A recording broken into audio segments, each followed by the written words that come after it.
I never thought I'd have a story like this to tell. Honestly, before that Saturday morning, I didn't even know what an HOA was, or at least not the kind that acts like it has the power of a small army. But life has a funny way of throwing curveballs when you least expect them. It all started with a knock on my door. Not just any knock, though. This one was loud, forceful, and completely out of place on such a quiet weekend morning. I was still in my pajamas, sipping my first cup of coffee when I heard it. At first, I figured it might be a delivery guy, or maybe someone selling something. You know, the usual suspects. But when I peeked through the peephole, I saw two men standing there in matching khaki uniforms. On their jackets it said Willow Ridge HOA. Now, let me pause here for a second, because I want you to understand how strange this moment felt. First off, I had no idea what HOA meant. Second, these guys looked way too serious for whatever they were about to say. They weren't smiling, waving, or holding anything that looked remotely friendly. Instead, they stood stiffly, like they were ready to lecture me about something terrible I'd done. "Can I help you?" I asked cautiously after opening the door just a crack. My voice probably sounded as confused as I felt. One of them stepped forward and held up a clipboard. He glanced at it briefly before looking back at me. "Ma'am, we're here regarding multiple violations reported at this address." "Violations," I repeated, blinking at him. "What are you talking about?" He pointed toward my yard without missing a beat. "Unapproved landscaping, improper signage, and unauthorized vehicle parking. We've issued several notices, but since no action was taken, we're here to enforce compliance." My head spun. What was he saying? Violations? Notices? None of this made sense. "Wait," I said, shaking my head. "Hold on. I don't belong to an HOA. This house isn't part of any association." The other guy smirked like he'd heard this excuse 1,000 times before. "Ma'am, according to our records, you do reside within Willow Ridge jurisdiction. Now, please step aside so we can proceed." Before I could argue further, they pushed past me into my home. Just like that. No warning, no explanation. Just straight into my personal space. That's when things got worse. One of them walked straight to my porch and started tearing down my wind chimes. When I asked why, he muttered something about noise rules. Meanwhile, the other guy marched into my yard and began ripping out plants I'd carefully nurtured for months. "What are you doing?" I yelled, running after them. "You can't just destroy my property." They ignored me completely, acting like they owned the place. When I tried to stop one of them, he shoved me back, not hard enough to hurt me, but enough to make it clear I wasn't welcome to interfere. Fear bubbled inside me. Who were these people? Why did they think they had the right to barge into my home and wreck everything? By the time they left, my house looked like it had been hit by a storm. Broken flower pots lay scattered across the ground. Muddy footprints marked my floors, and my garden, a source of pride and joy, was ruined. But beyond the physical damage, I felt violated. These strangers had invaded my sanctuary, leaving chaos in their wake.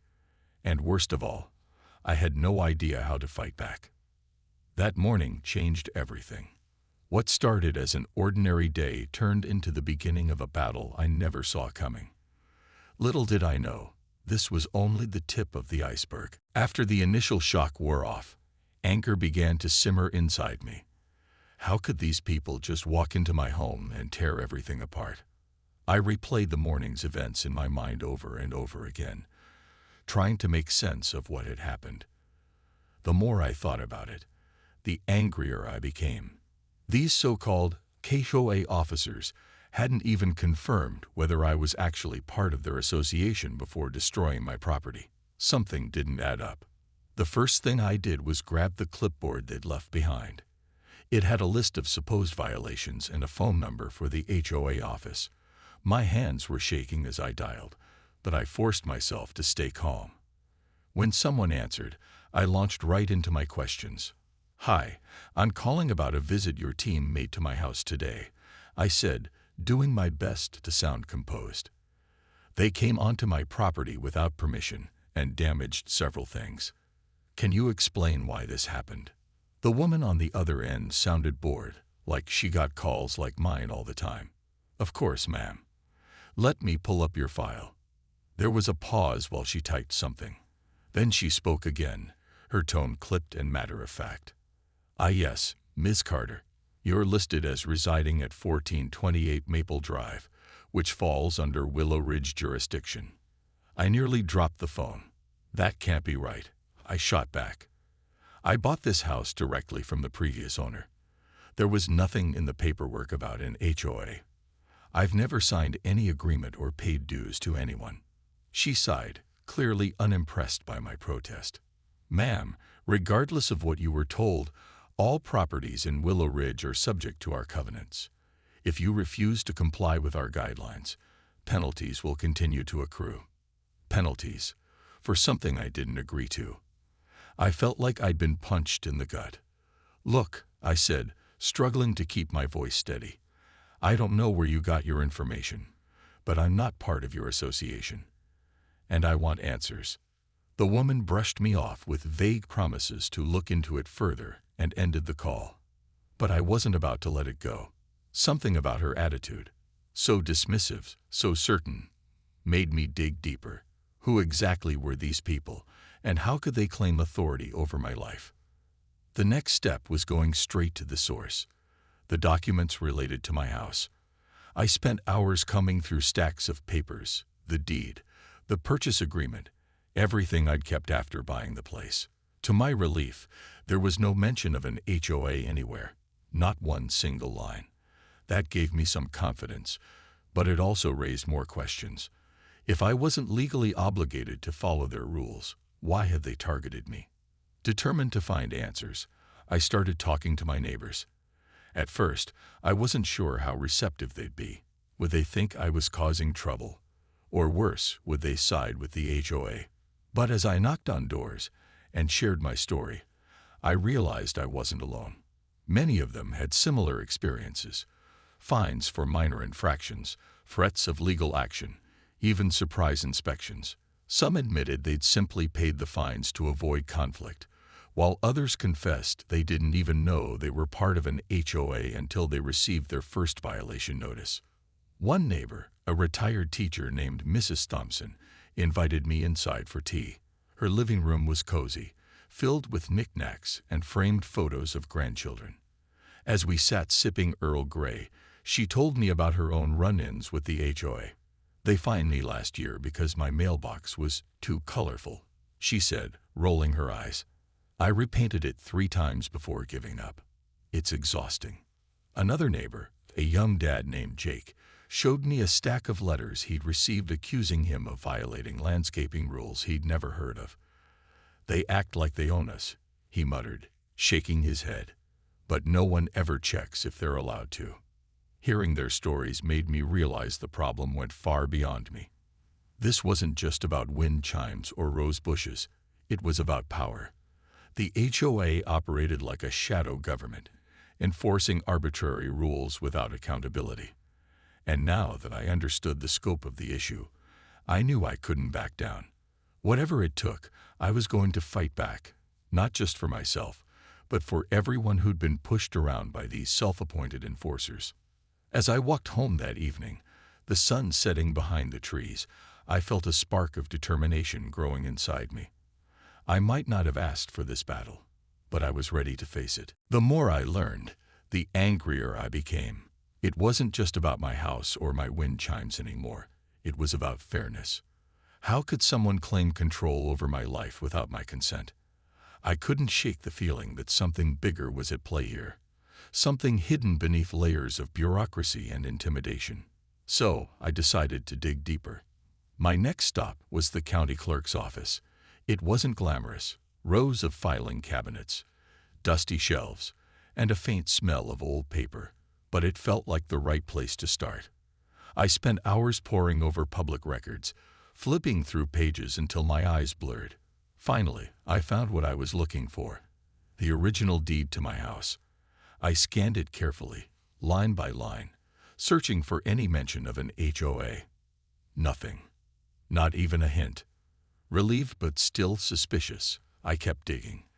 That's when I stumbled upon something shocking.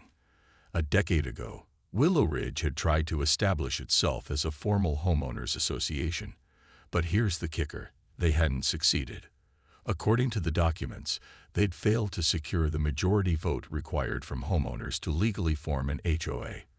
Without that vote, they shouldn't have had any authority over anyone who hadn't explicitly opted in.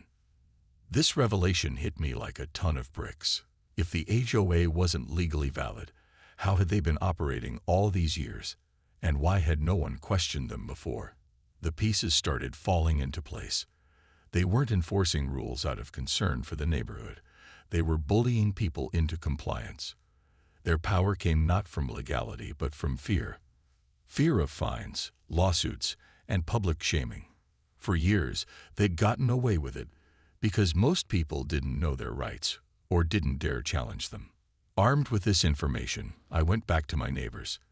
This time, I didn't just share my story, I showed them proof. Copies of the records I'd found, neatly printed and highlighted for clarity. At first, some were hesitant. "Are you sure about this?" one man asked, scratching his head. "They've been around forever." "Are you telling me they're not even legit?" "I'm not just telling you," I replied, handing him the papers. "Here's the evidence. Look for yourself." Slowly but surely, the truth began to sink in. One by one, my neighbors realized they'd been misled. Some were furious, others stunned. A few admitted they'd suspected something was off, but didn't know how to prove it. Together, we started piecing together a bigger picture. Photos of damaged property, letters threatening fines, testimonies of harassment. All of it painted a damning portrait of an organization running wild without oversight. Word spread quickly. What began as a small group of concerned neighbors turned into a growing movement. We held meetings in basements, garages, and backyards, pooling our resources and brainstorming next steps. Someone suggested contacting local news outlets. Another proposed filing complaints with city officials. Everyone agreed on one thing: we couldn't let the HOA get away with this. As momentum built, I noticed a shift in myself too. The fear and frustration I'd felt earlier were still there, but now they were mixed with something else: hope. For the first time since that chaotic morning, I felt like I wasn't fighting alone. Every new ally, every shared story, reminded me that we were stronger together. Even if the road ahead was uncertain, I knew we had to keep pushing forward.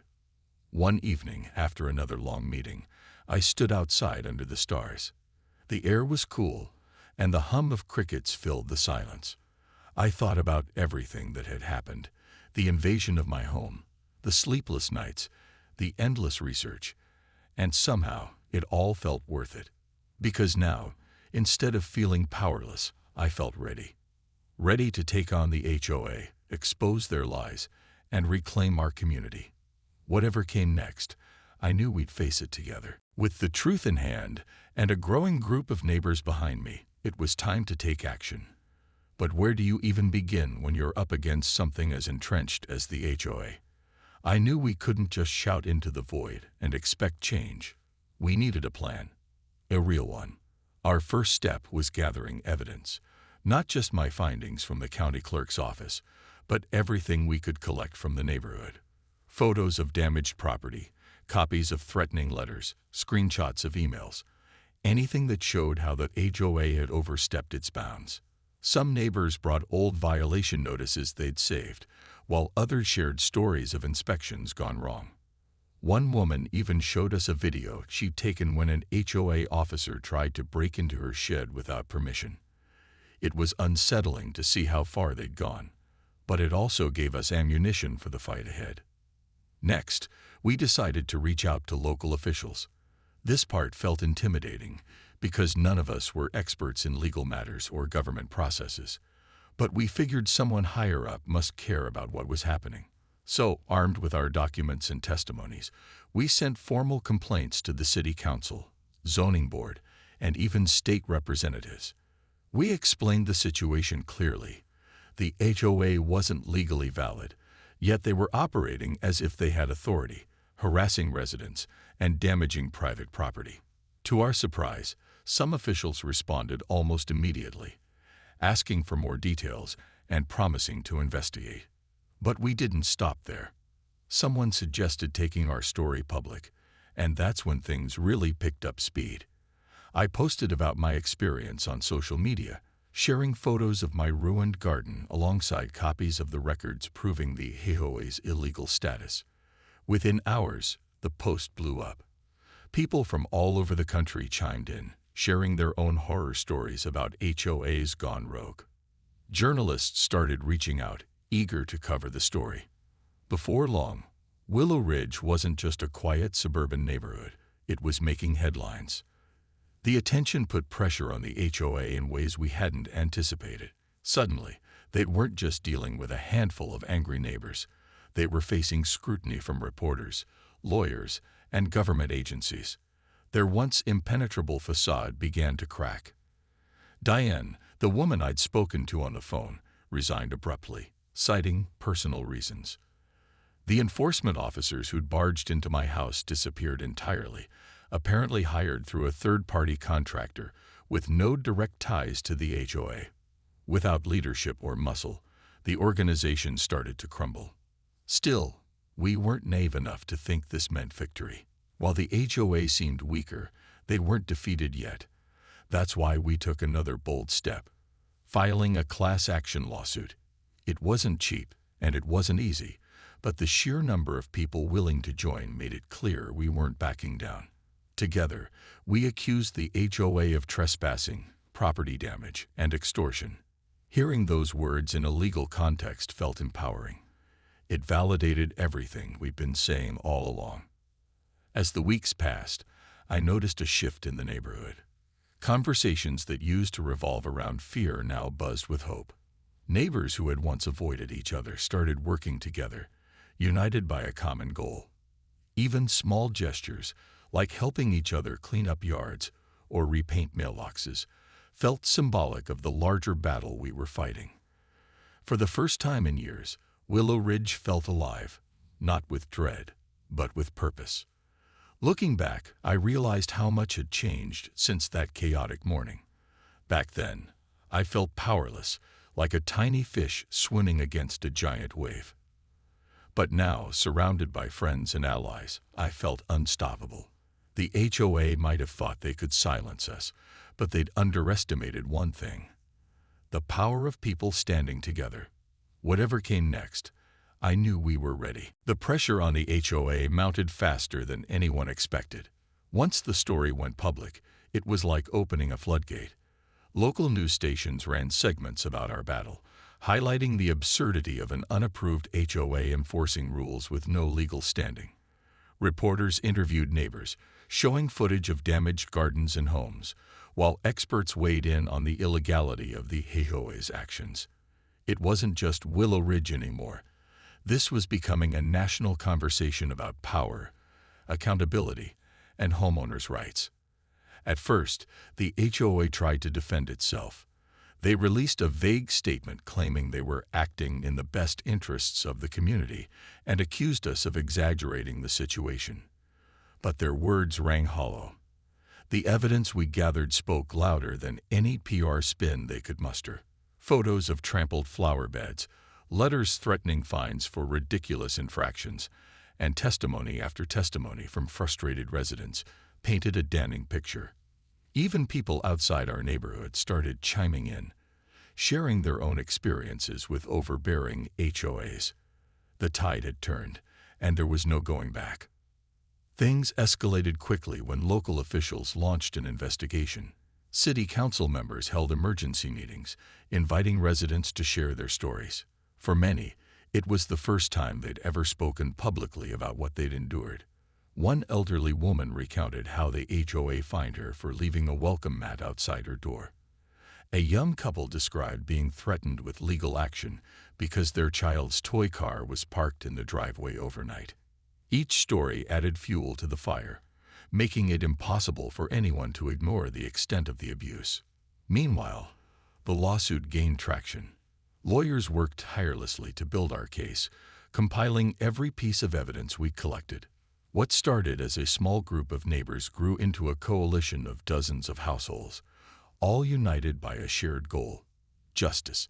The HOA's leadership scrambled to respond, but without solid ground to stand on, their efforts fell flat. Their attempts to discredit us only made them look worse.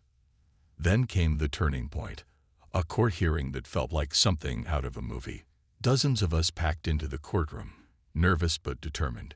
When the judge reviewed the evidence, her expression said it all. She didn't mince words in her ruling. The HOA's actions were illegal, unethical, and unacceptable. Not only did she declare their covenants null and void, but she also ordered them to pay restitution to affected homeowners. The room erupted in cheers as the verdict sank in. We'd won. But the victory wasn't just about money or legal rulings. It was about vindication. For years, the HOA had acted like untouchable overlords, dictating every aspect of our lives. Now, they were exposed for what they truly were: a group operating without authority, preying on fear and ignorance. Watching them crumble under scrutiny was deeply satisfying. Afterward, I stood outside the courthouse with my neighbors, basking in the moment. The sun was shining, and laughter filled the air. Someone handed out homemade cookies, while another neighbor snapped photos to commemorate the day. It felt surreal to think about how far we'd come, from feeling powerless to standing tall together. Still, I knew this was just the beginning. Winning the lawsuit was a huge step, but rebuilding trust and repairing the damage would take time. Some neighbors talked about hosting block parties to reconnect, while others suggested forming a new transparent committee to address community concerns. Whatever happened next, one thing was clear: Willow Ridge belonged to *us*, not some shadowy organization bent on control. As I walked home that evening, I couldn't help but smile. The road ahead wouldn't always be easy, but for the first time in a long time, I felt hopeful. We'd face down a bully and come out stronger on the other side. And if there's one thing I learned from this fight, it's that when people stand together, anything is possible. The fallout from the court ruling rippled through Willow Ridge like a shockwave. The HOA, once so confident in its authority, unraveled at an alarming pace. Without leadership or direction, their operations ground to a halt. Diane's resignation left a vacuum that no one seemed eager to fill, and the enforcement officers vanished entirely, apparently hired through a third-party company with little accountability to the community. For the first time in years, we woke up without the looming threat of fines or inspections. But while the immediate danger had passed, the scars remained. My garden was still a mess, my porch missing its cheerful wind chimes. Neighbors shared similar stories: broken fences, torn-up plants, and muddy footprints staining their floors. Repairing the physical damage would take time, but healing the emotional wounds felt even harder. Trust doesn't return overnight, especially when it's been shattered by years of fear and intimidation. To rebuild, we decided to focus on connection. One Saturday morning, Sarah, a neighbor who'd become a close friend during this ordeal, suggested hosting a block party. "We've spent so much time fighting," she said. "It's time to celebrate what we've achieved." Her idea sparked enthusiasm. People volunteered to bring food, music, and decorations. Kids chalked colorful drawings on driveways, while adults set up tables in the cul-de-sac. It was simple, but it worked. That afternoon, as laughter filled the air and plates of homemade dishes were passed around, I realized how much I'd missed this sense of community. The block party marked the start of something new.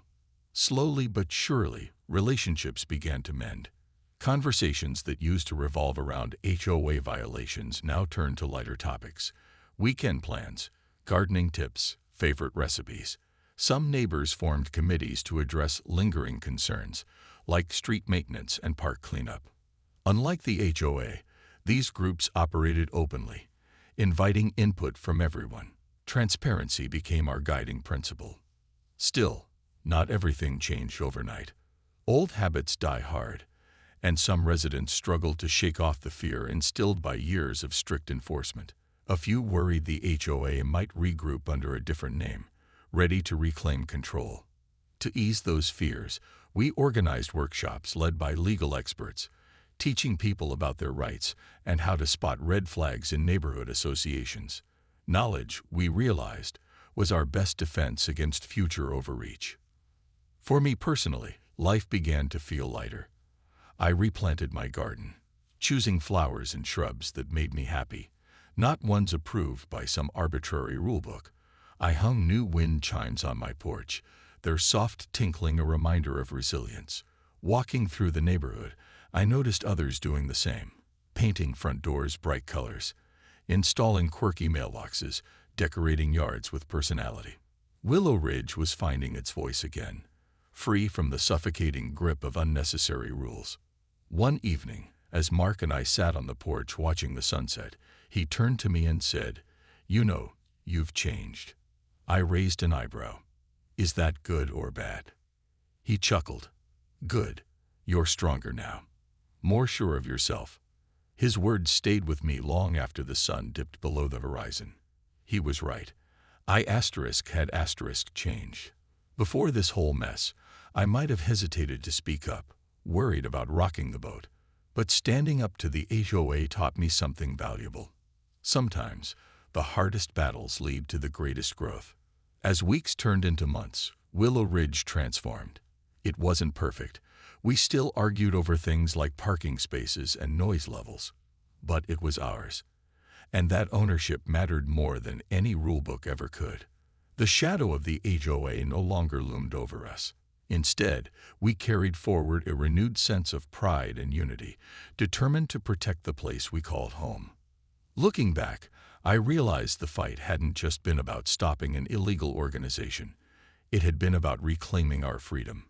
Freedom to live as we chose, decorate as we pleased, and build a community rooted in kindness rather than control. We'd taken back our power, one small step at a time. And though challenges lay ahead, I knew we'd face them together. After all, we were Willow Ridge, and we weren't afraid anymore. The fallout from the court ruling rippled through Willow Ridge like a shockwave. The HOA, once so confident in its authority, unraveled at an alarming pace. Without leadership or direction, their operations ground to a halt. Diane's resignation left a vacuum that no one seemed eager to fill, and the enforcement officers vanished entirely, apparently hired through a third-party company with little accountability to the community.